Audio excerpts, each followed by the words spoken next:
Hello and welcome to another edition of Choose to Challenge. I am Luana Bradford, Chief Operating Officer of the Bradford Group, as well as Principal of the Bradford Group Consulting. And I'm so excited to be with you again this week for another edition of Choose to Challenge. For those of you that are joining for the very first time, what Choose to Challenge is designed to do is to help expand your consciousness, awareness, push the envelope as it relates to those impediments that are keeping you from rising up and celebrating the best and highest version of yourself. And sometimes, believe it or not, those roadblocks can simply be what's limiting us in our mind. And so I am so excited today to have a special guest on our platform, none other than the amazing Trish Carr. Trish, welcome. How's it going? Good. Thank you so much for having me, Luana. I always love being with you. Thank you. Thank you so much.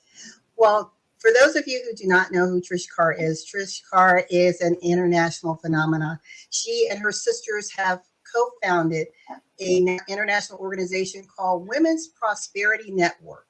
And this network is designed to celebrate, elevate, educate women from all backgrounds and experiences who have an entrepreneurial spirit. The sisters realized that there was something lacking in our community, and they wanted to find a way to create a true sense of community and sisterhood, and they've done so with Women's Prosperity Network. She is also a teacher, a speaker, a best-selling author of the book It's Just a Conversation, and all of this amazing work and talent of Trish has intersected to this point in time where now she can add to her list of accomplishments as an advocate and activist for women's rights, human rights, and rights of Black Americans. Welcome, welcome.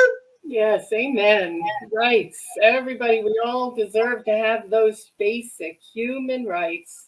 And I'm very happy that that's a new moniker that I can wear openly with the world. Yes. Now, I know throughout your life, you've always had a heart and a sensitivity when you've seen things not going right. But what is it and what happened at this point in time in your life to say, you know what, I have this platform. I have this voice that's very empowered. And I now want to use it to bring more awareness and to be a vehicle for change. So there was a defining moment. As you say, I've always, from the time I was 12 years old, and when I was 12, it was 1968. So do the math. I'm in my mid-60s now. And within a blink of an eye, we lost Bobby Kennedy, Martin Luther King Jr. And I was young, but I already knew the rumblings of what was going on in the world and that something was changing. And I lived in New York, so we were going through busing and integration. So early on, I was really aware and carrying the banner for this isn't right, this needs to be fixed. So, and I've carried that my whole life. I work for candidates that I believe in, literally making phone calls and doing the things that you do. And, I feel like if you can't complain unless you choose to do something. If you're not going to do anything, don't talk to me about it.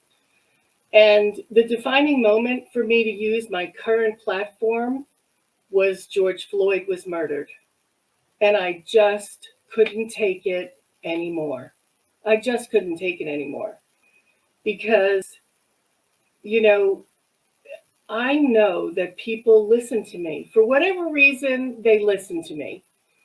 And I thought that this is the moment for me to stand up and put the flag in the ground that this was not something that I thought was right and we need to change. And I thought about a lot of different ways I could use my platform for change and for good and for education.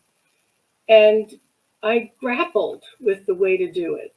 At first I thought maybe I'll interview people sort of like on a daily show way of doing things like Trevor Noah does.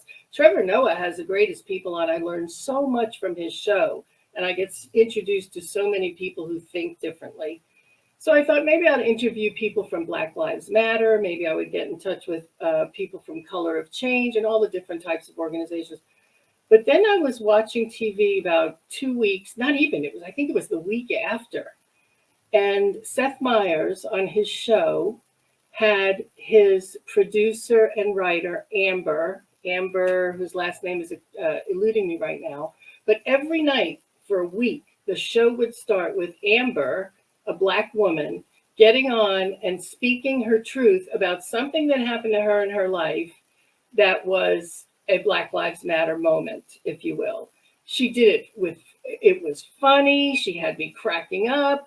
She got her point across in these stories that, hey, wait a minute, why is she being treated differently? And that's when the light bulb went off. And I said, all I have to do is have conversations with the women I know and find out what's life like for you? What happens for you in the real world?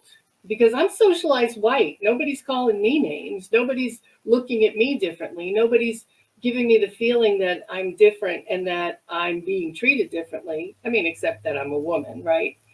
So that's what I did. I just started inviting my friends, you included, and just having conversations on a regular basis. And I did that every single week for more than a year. And now I'm doing it about once a month. And this month, I'm very excited to have on a friend and a sociologist who's going to be talking about her experience as well as her background in sociology and how all this fits. So that really was a defining moment. I felt so helpless. And I knew I had to do something, and I had a platform and I was going to use it. That's it.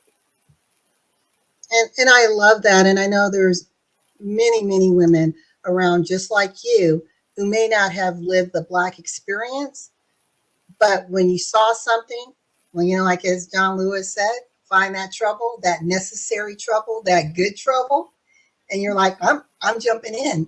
And in jumping in, Yeah. reason why I'm calling this the allyship in life and in business, to be an ally, you have to identify the risk and say, you know what? I realize this risk is there. It could be to your reputation, to your organization, right? Yeah. And to the bottom line. And you have to weigh that and say, am I willing to pick up a mantle that's bigger than me, that's going to create a legacy that if I can change, and I'm being in your head right now, if you could change one person, one non-Black person's perception, right? That's exactly you realize you've changed generations. Exactly. I felt like if I got through to one person, and you're so right, Luana, when I first started, so I used the not to be said term, white supremacy, when I was talking about it, when I was marketing it, just in texts in my comments. And, and my point is that, white supremacy is, that's all it is. It doesn't mean that you need to feel guilty about it. It's just one more thing that people of color have to overcome that me as a white woman don't. That's it. It's one more thing. And I got haters. People I didn't even know making comments to me out of the woodwork. I remember over the first 4th of July weekend, I'll never forget, I had so many haters on my page. My nephew jumped in and started, hey, that's my aunt, leave her alone. I mean, it was like that. And I actually did have people, a couple of members of Women's Prosperity Network who've been around for a while, who actually said to me, it's better not to talk about politics. And I said, this is not politics. This is humanity. It's not politics to be anti-racist. It's being human. And the fact that people even mix it with politics is just beyond my recognition. I don't understand how people just don't see. This is a basic human right to be treated as if you're just like everyone else, regardless of whether you're Asian or Black or Arab or Muslim, it doesn't matter. So I did have warnings, like you said, Luana, about, hey, your business is going to suffer because of this. People actually said that to me. And on the contrary, my business is doing great. I feel like I'm living authentically. The people who are my allies are joining arms, and we're making a bigger difference together. And that's what it's all about.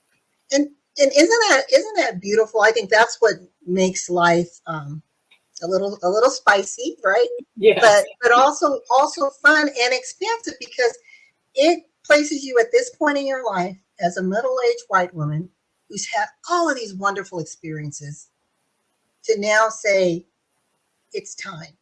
Yeah. It's time to make a difference. This is bigger than me, but this platform, as I often tell your sister Nancy, for such a time as this. I don't believe it's by accident that Women's Prosperity Network formed.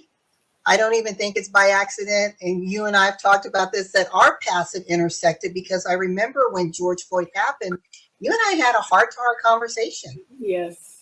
And just, it's like you were saying, what do I do? I'm like, well, I wanted to know, why did you want to do something? What was really pulling you? And then you were able to share all of your childhood experiences, corporate American experiences. And I realized, okay, this isn't just a one-off for Trish Carr. Trish Carr has been on this journey with us, maybe silently, for your entire life. But this was the final straw that said, it's now my time to put on the armor, show up for battle, right? Yeah, absolutely. And, in corporate America, I was so lucky that people were honest with me, and that I listened. I saw people, one woman in particular who passed over for promotion maybe 3 times in a row.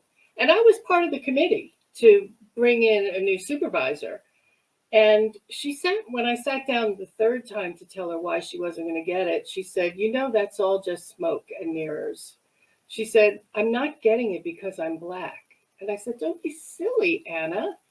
I don't even think of you as Black. She said, I know, but you can't help but know in the recesses of your mind that I'm Black. And when you look at the reasons why you selected the other person and the reasons you didn't select me, she has a lot of these same weaknesses that I do. She said, the fact is, you cannot see it. And I was like, what? You can't see it. You were brought up to think that you're progressive and you're open-minded and you don't see color, which is like the most revolting thing to say now that I understand that. You were socialized a white girl. You have no idea. And it hit me like a ton of bricks. And I finally got it, that I don't know what I don't know. And I was in my 30s at that time. So that conversation just even more motivated me. And I'll tell you that the other thing that got me, so, we talk about the police shootings. That's one thing. But when Ahmaud Arbery was killed because he went into somebody's house while they were renovating it, nobody was there. It was an empty house being under reconstruction. I go into those houses all the time if it's empty. Let's see what the people are doing. He went in there, and 2 men with a shotgun decided he had no right to be there, and they shot him in the back. That, for me, is so, that's the minds of regular people. This isn't a cop who's hardened and sees crime and affiliates it with Black people are the ones who can make. This is a guy and his son who just decided that that was justice. And that one really, really hurt. And my first show that I did, the first show I did was June of 2020. And I had Leslie Warren on the show, a good friend of mine, a member for many, many years. And she said to me, Trish, my son just started jogging, and he's in his 20s, and he lives in a pretty white neighborhood. And every time he goes out jogging, my heart stops until he gets home. And I thought, a white mother never has to think about that. A white mother never has to have the conversation about make sure you don't move when you see a police officer. So Luana, I don't know if it's if it's the right thing, I know it's the right thing for me. And I do know it's making a difference, because some of those haters that I had back that first 4th of July, two of them have since come to me and said, I appreciate what you're doing and I'm learning. And for me, that's the whole point. And that's beautiful. And when we think about change, it only takes a catalyst. It only takes that one person, right, to ignite, to be that spark. And like you said, they're becoming aware, and maybe through that awareness, they'll think a little bit differently when they see a black man come in and or get on the elevator with them. Maybe they won't clutch their purse as tightly because they'll realize he's just a guy getting on the elevator. I Right? know. I know. But you know what's really, I've been so lucky to speak to so many amazing women, from New Love Jones, who was a lieutenant in the Army, and she shared her stories about being treated differently than the white women. Like the women in the Army, first of all, weren't treated well, but as a black woman, even worse. To a white woman who's married for 30 years to a black man whose family disowned her in the beginning, and who to this day, the fact that she was socialized white is still so ingrained with her. She said to me, you know, I still find myself when I'm walking down the street and I look over my shoulder and there's a black man behind me, I get a little nervous. I still get that reaction, even though I know that's ridiculous. But that's how deep it goes in our conditioning. So it's something you've got to be aware of and fight every single day, even if that's your reality, was like it is for Terry, who's married to this man for years. So it's a never-ending learning for me. I continue to learn. I continue to see new things. I continue to find out things I didn't know. You know, even down to, oh, I love your hair, is like, hey, wait a minute. Those microaggressions that we don't even understand that are happening. So my advice to people is to simply get educated. And that happens by paying attention. By paying attention, you know, last year on The Bachelor, there was an issue. The Bachelor was, for the first time, a black bachelor, and he picked a white woman. And after he picked her, a few months later, a few weeks later, pictures of her 2 years earlier at an antebellum party came out. Do you remember that? I didn't see that. Yeah, yeah, at an antebellum party. And she's thinking she's just having fun with her friends.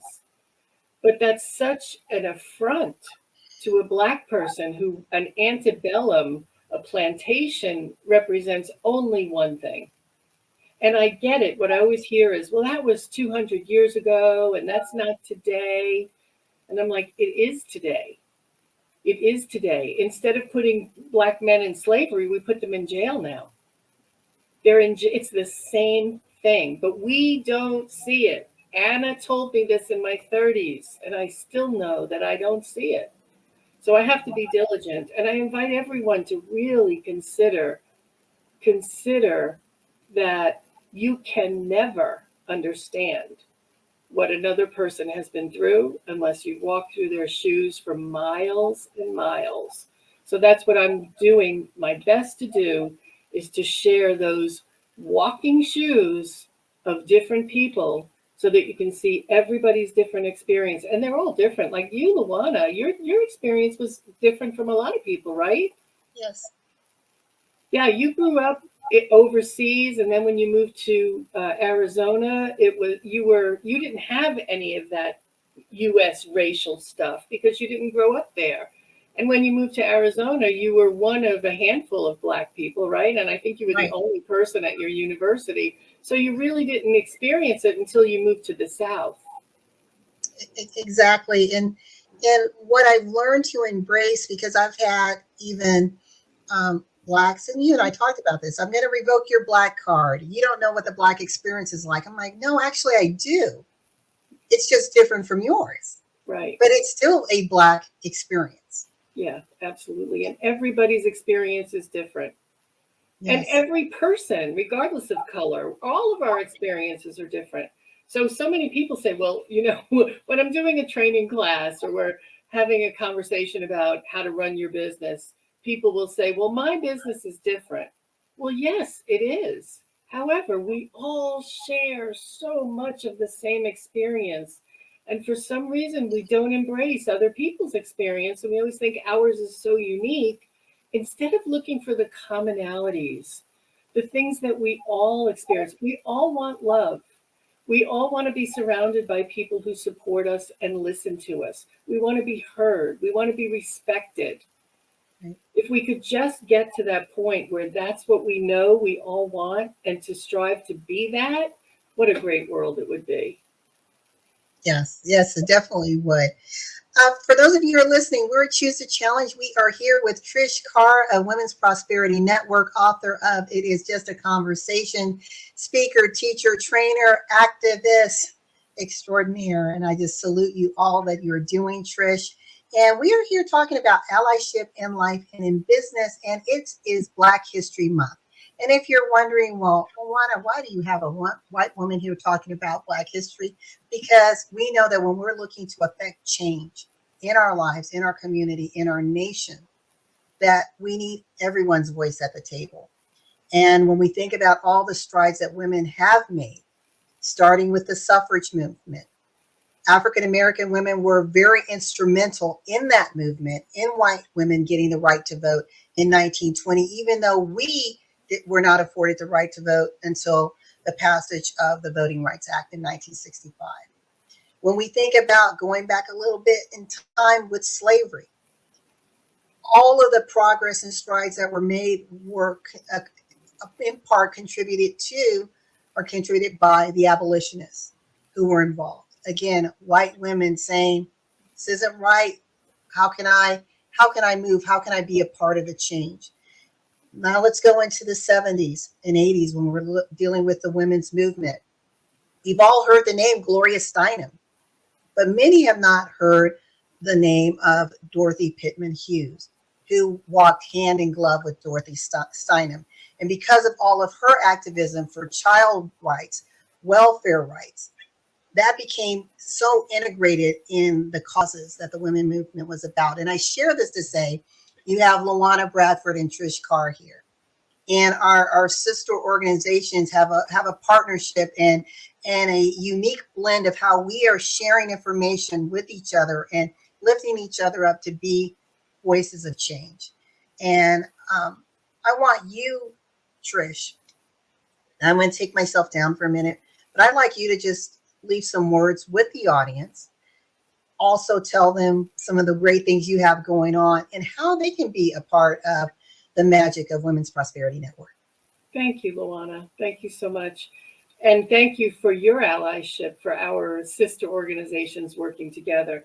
You know, when you talk about the suffragette movement and you talk about what happened in the 70s with Gloria Steinem was the face of feminism, you know, one of the biggest things that happened that most people don't know is that the organizations of Black women during the suffragette period literally worked hand in hand with your Susan B. Anthony's and all of the other women that you know from that movement. But they literally were asked to step back and step away so that the movement could move further faster. If they stayed attached to Black women having the vote as well, it was never going to get through the white people, the white men who were then at the time controlling. The same thing in the 70s. Black women were actually stepped away from being the face of feminism so that the bigger cause, if you will, could be pushed forward. Well, I say no more. I say now is a time to be seen and to be heard and to be an equal voice in any change that happens anywhere. So I'm all for that. So now is the time to stand up and speak up and to say, I'm just not going to take that anymore. And here's my reality. And that's one of the things Women's Prosperity Network is known for. We are known as a group of women who are arm in arm to make positive change in this world. And we do it through our entrepreneurial spirit. We do it with the services and the products that we provide. and we provide them truly to add value. Yes, we like making money. We love making money. It keeps us a roof over our head, food in our bellies, and our kids going to college. And there's no success without significance. And for all of us, it's about that significance. So if you are a woman with an entrepreneurial spirit, if you are a woman who understands that we are stronger together than we are separately, I invite you to become a part of Women's Prosperity Network. And the easiest way to do that is on Facebook. Just go to Women's Prosperity Network on Facebook. We have an open group with tens of thousands of women, and you'll be able to connect. So I look forward to connecting with you, and I thank you for standing up and speaking up. I appreciate all of you. Thank you, Luana. I appreciate you. Thank you so much, Trish. This has been an amazing conversation, as I knew it would be. And I just look forward to more things that you're doing, and definitely keep us posted within the Celebrate You community so that our members can tap into and promote all the amazing things that you're doing. The last thing that I want to say is next month is Women's History Month. Yes. And we know it's all about the messages about stopping the violence from an international standpoint, stopping the bias, not violence. I guess violence too, right? Yeah. But the biases that are out there, those that are conscious and unconscious. But the only way we can stop them is we have to change the narrative. We have to be willing to vocalize when we see things that are not right. And if you could talk a little bit about your book, It's Just a Conversation, because some people feel that, I don't know if I can do that. I can't be a Trish Carr. I'm going to be a silent supporter. Well, the book is It's Just a Conversation, because everything is just a conversation. And we wrote the book because I would run into people who would either be tongue-tied over how they would introduce themselves in their business, or they thought about it so long and so hard that it was so conceptual, I still didn't understand what they did. So that's where we started. And what we did was we put in the book all of those conversations that people have that might be things that you don't know what to say. So when you have a difficult conversation, like I need a raise, or you owe me money, or you have a conversation around negotiation where you're trying to get the best price for something, or even when you have to tell someone that their service wasn't up to par, how do you do that? So it's for every person, especially people in business, who want to be better at getting their words out of their mouth and getting the pressure off themselves. And that's why it's just a conversation. Thank you. I love it. It's available at Amazon. Yes. So definitely follow Trish Carr on Women's Prosperity Network. You can email her at trishcarr@womensprosperityNetwork.com. Join their Facebook group and get the book. It's Just a Conversation. It's an invaluable resource for you, whether in business or not. Right. So Absolutely. Trish, thank you so much for joining me on Choose the Challenge. I really appreciate it. Thank you so much. And let me leave you with one thing. I ran across this quote the other day. People always ask, why do we need a Women's History Month? Why do we need a Black History Month? Isn't it all just history? And the answer is yes, it's all just history. But here's the thing. Lonnie Bunch, who's the director of the National Museum of African American History and Culture, says, one can tell a great deal about a people, about a nation, by what it deems important enough to remember. And that's what we're doing with Black History Month and Women's History Month, is we're showing that these are important stories to remember and to keep alive. And with that, that was a drop the mic moment. We will see you all next week for another edition of Choose the Challenge. Thank you again, Trish Carr. Until next time. Bye, everyone.